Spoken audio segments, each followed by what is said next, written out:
이제 또 뭐가 문제냐? 왜 우파 전체주의가 어디서 나오느냐? 참, 예. 이게 이제 굉장히 어려워지는 거죠. 이게 다 우리가 안고 있는 고민이고 니체의 고민이 우리가 안고 있는 고민이고. 예. 그래서 이제 이 부분이 아까 잠깐 말씀드렸던 조심해야 될 부분인데 뭐냐면 예. 자, 그러면 중세 기독교가 신이 죽어서 기독교가 자체적으로 해체를 시켜버려서 자기 내부에서 붕괴가 일어나서 예. 그럼 중세 기독교가 붕괴를 하고 그러면 기독교의 그 바탕 위에서 건설된 서구의 윤리관도 당연히 붕괴가 되어버리는 거고 그러면 허무주의가 이제 나오는 거 아닙니까? 예. 그럼 뭐가 의미가 있는 거냐? 하나님이 사라지면 하나님, 교회가 모든 의미를 줬었는데 성경에서 모든 의미가 나왔고 그 구원의 역사 속에서 하나님이 개입하시는 그 속에서 우리가 살아간다라는 그 세계관 속에서 삶의 일거수일투족 모든 의미가 있었던 거고 그래서 옳고 그르고 심판을 하고 벌을 주고 했었는데 그 세계관이 무너져 버렸다? 아니다? 그럼 이제 허무주의가 나오기 시작하면은 왜 옳은 일을 해야 되는가? 뭐가 옳은 건가? 옳음의 기준이 도대체 뭐냐? 그건 기독교적인 윤리다. 야, 그건 유교에서 하는 얘기지. 그게 왜 절대적으로 옳아? 예. 나는 딴 데서 자랐어. 나는 다른 문명. 뭐 예를 들어서 이렇게 되는 거죠. 그러니까 이제 이거에 대한 답으로서 이제 니체의 오류가 뭐냐면은 그럼 이제 초월적인 존재가 없어졌으니까 신이 없어졌으니까 새로운 또 초인이 나타나야죠, 뭐. 초월적인 존재는 아니지만 예. 형이상학적인 존재는 아니지만 이제 형이상학적인 세계가 없어졌으니까. 그러니까 형이상학적 자꾸 있다고 생각하면은 그걸 못 가는 데서 오는 허무주의가 생기니까 그럼 이거는 버리자. 그런 거 없었다 애초에. 그리스 사람들 봐라. 그런 거 없이 살았지 않냐. 네. 소크라테스 이전에는. 그게 이제 멋있는 삶이다. 그래서 삶을 아주 긍정하고 아프고 고통스럽고 뭐 괴로운 것까지 다 긍정하면서 살아가는 게 인간의 모습이다라고 했는데 자 그러면은 그 속에서 그래도 윤리가 다시 옳고 그름의 기준이 다시 나와야 되는데 그 옳고 그름의 기준이 도대체 뭐냐를 누가 만들어줄 거냐? 그때 이 사람이 이제 그 윌 투 파워라는 권력의 의지라는 그 유명한 책에서 유베르멘쉬 슈퍼맨이라고도 번역이 되고 오버맨이라고도 번역이 되는 우리말로 초인이라고도 번역이 되는 이 유베르멘쉬라는 존재가 나와서 그 존재가 옳고 그름의 기준을 다시 정립을 해줄 것이다. 윤리관을 다시 정립할 것이다. 그러니까 그러한 이제 자라투스트라가 그렇게 예언을 했다. 예. 그래서 위벨멘시가 드디어 언젠가 나타날 것이다. 이렇게 그냥 무너질 수는 없다. 그러니까 그리스 거를 다시 되살리고 인간의 삶을 이 괴로움을 모두 포함해서 긍정을 하고 그 디오니소스적인 그런 세계까지도 다 우리가 받아들이고 하면 그 가운데에서 위벨멘시가 나와갖고 그 사람이 그걸 세워줄 것이다. 라고 이제 이 사람은 그렇게 던져놓고 이제 죽은 거예요, 니체는. 그러니까 이제 그다음부터 자기가 초인이 되는 것이다. 이런 거예요. 이런 얘기가 나오기 시작하는 거죠. 그게 참 무서운 게 저는 그래서 우리가 뭐 히틀러를 물론 많이 저기를 하지만은 그 한국 사람 만들기 2권, 저 3권에서 우리가 그 일본이 메이지 헌법을 만들 때 헌법을 기초를 해야 되는 게 헌법은 어디까지나 사람들이 만든 법인데 그럼 이 헌법을 어떠한 헌법을 이 근거 지워줄 수 있는 이 토대가 있어야 될 거 아니냐. 근데 이토 히로부미 같은 사람은 서양은 그래도 기독교 윤리라는 게 바로 지금 얘기하는 거예요. 그러니까 니체는 무너져서 없어졌다고 하지만은 이토가 보기에는 아직도 유럽 사람들은 지독한 기독교적인 윤리관이 아무 종교도 제도도 없고 없는데도 그게 자연스럽게 그 기독교적인 윤리관이 있단 말이에요. 살아있고. 그것에서 나오는 헌법들인 거고. 그러니까는 헌법을 기초하는 게 뭐냐면 기독교적인 윤리관 세계관이다. 무언에 누가 뭐 제도가 있는 것도 아니고. 그게 더 강한 거죠. 아무도 얘기를 하지 않지만 당연한 걸로 받아들이는 그런 윤리관이 있었던 거죠. 그러면서 보면은 이또 히로부미는 굉장히 정확하게 핵심을 본 것 같아요. 유럽의 그 작동 원리의 핵심을. 너무나 정확하게 본 거예요. 그래서 그런데 이또가 히틀러보다 먼저 가는 거예요. 왜냐하면 그러면 우리는 뭐냐? 우리는 기독교가 없다. 그럼 우리는 뭐가 있냐? 절대적인 존재가 뭐가 있냐? 천황밖에 없더라고요. 옛날 고대에 있었던 그러니까 의베멘시죠. 그 만세 일가. 그래서 와서 이 메이지까지 와서 이 세속적인 형이상학적인 게 아니라 지금 니체의 자라투스트라가 얘기했듯이 초월적인 존재가 아닌 지극히 현세적인 존재이면서도 초인적인 존재예요. 천황을 그렇게 상정을 해버리잖아요. 그러니까 그 천황이 헌법을 기초하는 절대적인 존재로 세속적인 존재지만 초인적인 존재로 만들어가지고 그래서 천황이 헌법을 내리는 흥정헌법을 만들어내는 거예요. 야, 그런 면에서 보면은 참 이토 히로부미는 그 유럽의 그 작동 원리를 좀 정확하게 알았던 것 같고, 정확하게 아는 거고 지금 우리가 헌법 학자들도 논하는 게 바로 그 문제죠. 헌법을 기초할 수 있는, 헌법이 기초하고 있는 그 밑에 깔려있는 무언의, 그렇지만 당연히 받아들이는 그 윤리관이 뭔가. 근데 그게 흔들리기 시작했을 때는 어떡할 거냐, 도대체. 그 미국이란 데가 이젠 더 이상 기독교적인, 청교도적인 어떤 이런 일체성이 있는 것도 아니고, 다양한 이민들이 들어와서 이거 흔들리기 시작했대. 그럼 이제 우리도 비슷한 상황이라고. 굉장히 비슷한 상황으로 가는 거죠. 한국은 지금 그 바탕이 없으니까. 그러니까 우리는 유교적인 어떠한 삼강오륜 같은 게 아직도 그래도 많이 남아있고, 그 예법에, 예절에 그런 게 남아있고, 뭐 인사하고 뭐 이런 거 남아있고, 아직도 제사 지내는 사람들 많고, 뭐 70% 된다 그러니까 그런 것이 남아있긴 한데, 이거는 지금 제도화가 된 것도 아니고, 점점 급격하게 사라져가는 거거든요.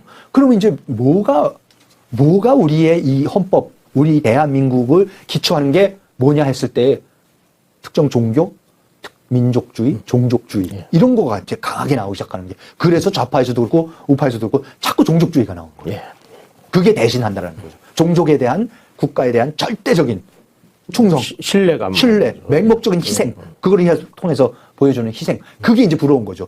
히틀러 그 나치 유겐트들이 했던 거, 그 일본의 그 군인들이, 제국주의 시대의 군인들이 반사에 돌격해갖고 다 옥쇄하고 뭐 이러는 거, 이런 걸 보면서 이런 게 있는 건데, 그게 아니면서 거기까지 안 가고 그렇게 전락해서 인간을 국가나 어떤 슈퍼맨의 놀이 하나의 소비품으로 전락시키지 않으면서도 어떻게 한 사람 한 사람의 개인의 그 사람의 권리와 모든 거, 인격과 모든 걸 존중해 주면서도 공동체로서의 공화를 또 같이 가져갈, 이게 도대체 뭐냐라는 이 엄청난 숙제가 생기는 거고, 다른 모든 거는 굉장히 쉬운 해결 방법이죠. 계급, 국가, 초인.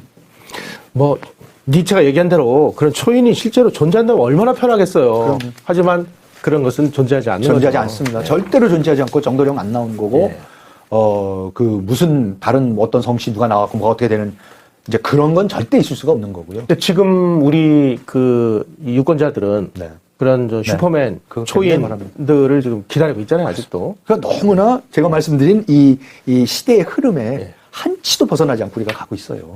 봉건 체제가 무너지니까 이런 민족주의 강한 어떤 지도자가 출연해 주기를 이제 바라는 거고, 그런데 이제 또 우리가 모든 걸 압축 성장하듯이 지금 벌써 몇 지도자를 경험해 보고 나서 이제 지도자한테 믿을 수 있는 게 아니라는 거를 대충들 깨달았는데, 그러면은 뭐냐? 그건 도덕적으로 완벽한 사람은 없는 거, 너무나 자명하게 지금 드러나지만 도덕적으로 완벽한 사람은 없는 거고, 그러면 어떻게 이런 사람들끼리 어떻게 살아가고, 그런 사람들의 지도자가 정치인이 보여주는 거는 도덕적으로 완벽한 거를 보여주는 거가 아니라, 그런 정치적인 모습, 정치인으로서의 이 정치라는 거를 정말 잘하는 모습을 보여줄 때에 이 우리의 공화국이 제대로 이제 갈 수가 있는 거죠.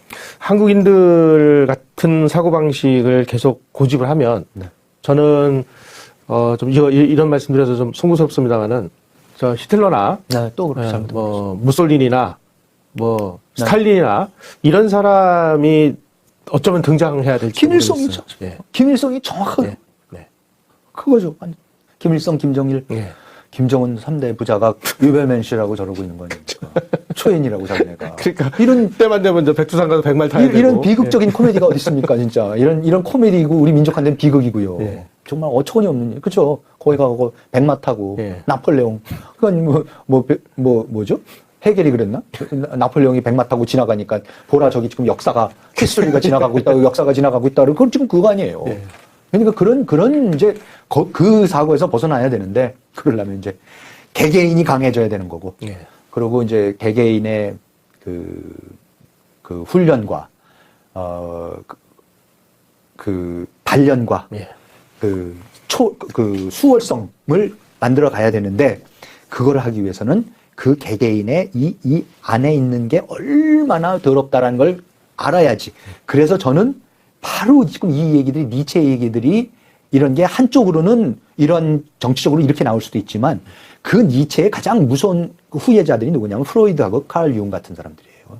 인간의 심리가 바로 이 니체가 말한 그리스적인 개념들, 우리 속에 있는 이 어두운 그림자들, 이 에고, 이드, 슈퍼에고, 이런 것들이 싸우고 앉아있고, 합리성이라고는 전혀 없고, 배가 고프면 배고픔의 신에 딸려가는 거고, 성적인 욕구가 생기면 성적인 욕구의 신한테 딸려가고, 누굴 죽이고 싶으면 피를 보고 싶으면 전쟁의 신한테, 그러니까 뺏기는, 나 자신을 뺏기는 모습이 그게 인간이고, 그거를 조종할 줄 아는 합리성이라고는 보이지가 않는 게 인간이니까, 그러한 인간의 심리에 대해서도 우리가 알아야 되는 거고, 사람을 이제는 그냥 착해라, 도덕적이어라, 윤리적이라고 아무리 야단을 치고 아무리, 그게 아니라, 한 사람 한 사람의 심리가 어떻게 구성이 되고 무슨 경험에 의해서 어떻게 맞는가, 그거를 이제 하나하나 분석을 해줄 줄 알고 분석할 줄 아는 그 심리학이나 정신분석학 같은 것이 들어오면서 한 사람 한 사람을 제대로 분석을 해주기 시작하고, 그런 자기 자신에 대한 이해가, 나는 왜 이럴까, 뭐 집안이 분위기가 어땠어, 이게 아니라 그런 게 어떻게 나한테 이걸 끼쳐서 내가 이런 부분이 있을까, 내가 왜 이런 콤플렉스가 있을까. 더 중요한 거는 내가 어떤 콤플렉스가 있다 그러면은 그거는 참 다행이죠. 그나마 그걸 고치려고 그래도 할 텐데, 내가 무슨 콤플렉스가 있는지도 모르는 게 대부분의 인간이거든요. 그렇죠. 그걸 알면은 고치죠. 고치려고 하기라도 하죠. 아니면 콤플렉스가 있으니까 그걸 감추려고 그래도 하는데, 대부분의 사람들은 콤플렉스가 다 있는데 그게 뭔지조차도 있는지조차도 모르는 거죠. 이제 이런 데서 오는, 그게 뭐 집안에서도 문제가 되는 거고, 부부 간에도 문제가, 부모 자식도 되는 거고, 직장에서도 되는 거고, 이제 이런 문제까지도 사실은 니체 같은 사람들을 통해 갖고 나오는 그 그리스에 대한 이해, 그리스 사람들의 심리학, 비극작품에 나오는 그런 심리, 그런 것이 프로이드, 뭐 융, 뭐 해갖고 나오는 지금 전부 다 나오고 있는 정신분석학, 이 심리학, 지금 우리나라에 아직도 제대로 들어오지 못하고 있는 게 이런 부분들이거든요. 아직도.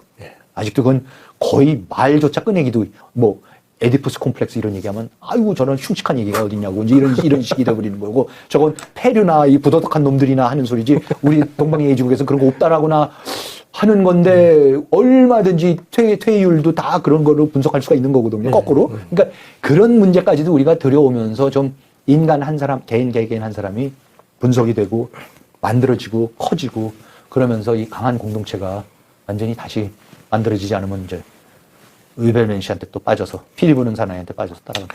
그러니까 이 토마스 홉스가 얘기한 만인에 대한 만인의 투쟁이 벌어지고 있는 그 상황에서 그 만인에 대한 만인의 투쟁을 멈추게 하고 그 악귀 같은 인간들이 어떻게 자기의 그 악의 본성을 억누르면서 공동체를 유지하도록 하느냐 하는 그런 네. 그러니까 저는 지혜. 그렇지. 그러니까 칼뱅 같은 사람의 지혜와 그리스 사람들의 지혜와 그리스 로마 전통과 유대 기독교 전통이라는 게 저는 그러니까 개신교의 전통, 칼뱅주의 전통과 고대 그리스 디오니소스적인 소크라테스 이전의 비극적인 세계관이 갖고 있는 그 두 가지가 굉장히 비슷하거든요. 말씀하신 대로 인간의 아주 그 처연한 모습이고, 이 인간들 데리고 어떻게 공동체를 만들까를 아테네 사람들도 고민을 했던 거고, 토마스 홉스 같이 그 전통을 이어받은 영국 사람들, 미국 사람들도 했던 거니까, 그 사람들이 만들어낸 게 자유민주주의와 자유시장 경제거든요. 다른 해결책을 만들어 볼 더 좋은 해결책이 있을 수 있다고 했던 사람들은 좌파 전체주의, 우파 전체주의로 빠져서 진짜 상상을 초월하는 인류 역사상 최악의 잔인한 비극을 연출을 했을 뿐이고, 그러니까 이 역사의 이 교훈을 우리가 정확히 알아야 돼요. 자, 이제 니체까지 오므로인해서 이제 그 좌파 전체주의, 우파 전체주의가 작동하는 이제 원리까지 이제 도착을 했습니다. 요게 사진입니다. 제가 그래서 이게 동시대에 저는 지난 시간에 말씀드렸듯이 정치와 철학의 혼란, 정치와 철학을 혼란해갖고 정치의 영역이 내려와서, 그렇지만 세속적인 영역으로 내려왔는데 그게 이제 철학적으로 돼버리는 거죠. 우벨맨 씨가 나타나서, 그러니까 말만 형이상학이 아니지만 형이상학적인 존재가 사실은 속세에 나온 거가 초인이 되는 거죠. 그런 초인들이 나왔고, 퓨러, 천황, 그 다음에 일두체, 지도자, 이렇게 되는 거죠.